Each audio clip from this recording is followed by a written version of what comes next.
Step 1. On the Word ribbon, click the Design tab. Step 2. Click the Page Borders option in the Page Background group, then wait for the Borders and Shading dialog box to open. Step 3. In the Borders and Shading dialog box, click the Page Border tab. Step 4. Click Options at the bottom right. Wait for the Border and Shading Options dialog box to launch. Step 5.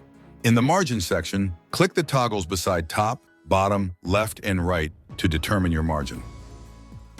Step 6. In the Measure From section, click the drop-down. Choose where you want your border to start from.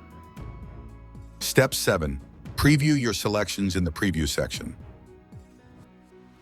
Step 8. Finally, click OK to save your changes.